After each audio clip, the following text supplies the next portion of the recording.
सियासत, आरोप प्रत्यारोप और प्यार वाली डांट फटकार और गालियां, या यूं कहें बिगड़े बोल। दरअसल ऐसा सब कुछ अक्सर राजनीति में ही होता है। राजस्थान की राजनीति में भी इन दिनों कुछ ऐसा ही हो रहा है। लेकिन जो भी हो, इस वक्त सूबे की कांग्रेस सरकार केंद्रीय मंत्री गजेंद्र सिंह शेखावत और मोदी सरकार पर कुछ ज्यादा ही मेहरबान है। दरअसल कांग्रेस कह रही है कि उसे गुस्सा इस पर आ रहा है कि भाजपा नेता खुद की बात से ही मुकर रहे हैं, और फिर अगर उन्हें निकम्मा कह दिया जाए तो फिर गलत क्या। नमस्कार, मैं हूं आपके साथ प्रदीप आजाद। निकम्मा, नकारा, ये वो शब्द हैं जो पिछले कुछ वक्त से सूबे के मुखिया अशोक गहलोत के जरिए पूरे राजस्थान में गूंज रहे हैं। अब ऐसा पहले पूर्व डिप्टी सीएम सचिन पायलट के लिए कहा गया था, और इस बार केंद्रीय मंत्री गजेंद्र सिंह शेखावत के लिए इन शब्दों का इस्तेमाल किया गया। जाहिर है भाजपा को ये शब्द रास नहीं आए, लेकिन कांग्रेस तो आज भी खुले मन से आज भी ऐसे ही शब्दों का इस्तेमाल कर रही है। खैर, इस मुद्दे पर भी चर्चा होगी, लेकिन उससे पहले बात कर लेते हैं कांग्रेस के आज जयपुर में हुए एक बड़े जलसे की।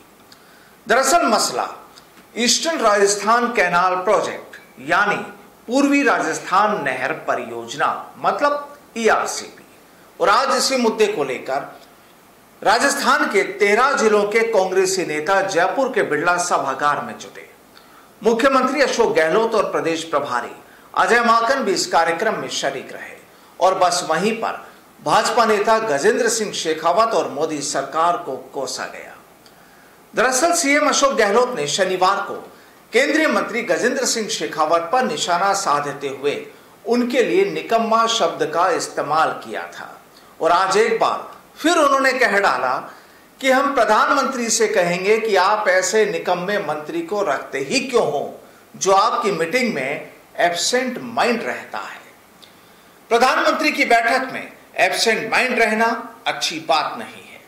उन्होंने कहा कि प्रधानमंत्री ने साल 2018 में जयपुर और अजमेर में आयोजित सभाओं में ईआरसीपी को राष्ट्रीय परियोजना का दर्जा देने का भरोसा दिलाया था, लेकिन पिछले 4 सालों में इस दिशा में कोई काम नहीं किया गया है, बल्कि इसके क्रियान्वयन में रोड़े अटकाए जा रहे हैं।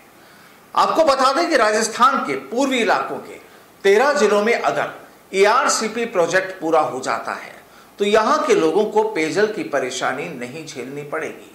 लेकिन कांग्रेस का सीधा आरोप है कि राजनीति की वजह से भाजपा इस मुद्दे पर गौर नहीं कर रही।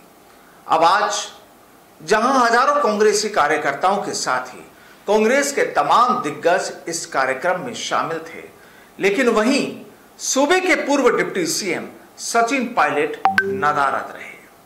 आज चर्चा इस बात की भी रही कि जब लड़ाई सूबे के पूर्वी इलाकों के लिए हो रही है तो वहीं पायलट खुद पूर्वी इलाके से ताल्लुक रखते हैं, और अगर यहां प्रोजेक्ट पूरा हो जाता है तो फिर उनके अपने इलाके के लोगों को भी पेयजल की तकलीफों से राहत मिल सकेगी। वहीं दूसरी ओर चर्चाएं ऐसी भी रही कि बस ये सब सियासी खेला है, और इससे एक बार फिर यही लगता है कि अभी भी गहलोत और पायलट के बीच जो शीत युद्ध चल रहा है उसका द एंड नहीं हुआ है। तो चलिए एक बार भाजपा की भी बात कर लेते हैं। दरअसल कांग्रेस ने जहां पहले अपने कार्यक्रम का ऐलान किया था आज 6 जुलाई को लेकर, तो वहीं भाजपा नेता डॉक्टर किरोड़ी लाल मीणा ने भी 10 जुलाई को इसी ईआरसीपी मुद्दे पर एक बड़ी सभा का ऐलान किया था, और चर्चाएं ये थी कि उस कार्यक्रम में खुद केंद्रीय मंत्री गजेंद्र सिंह शेखावत भी शरीक होंगे। लेकिन अब सामने आ रही खबरों के मुताबिक इस मसले को लेकर भाजपा के अंदरूनी हालात ठीक नहीं रहे, और अंदरूनी तौर पर इस कार्यक्रम के लिए पार्टी में ही सहमति नहीं बन पाई। वहीं चर्चा ये भी है कि खुद शेखावत ने भी कार्यक्रम में हिस्सा नहीं लेने की बात कह दी। तो इस पूरी सियासी कहानी का लब्बो-लुआब यही कि भाजपा अब इस मसले पर खुद ही बैकफुट पर नजर आ रही है। तो वहीं जिस तरह कांग्रेस के तल्ख तेवर सामने आ रहे हैं और सूबे के मुखिया अशोक गहलोत ने जिस तरह भाजपा पर हल्ला बोला हुआ है, उससे तो लगता है कि अब आने वाले वक्त में राजस्थान की सियासत में भी कोई नया मोड़ आ सकता है। नमस्कार।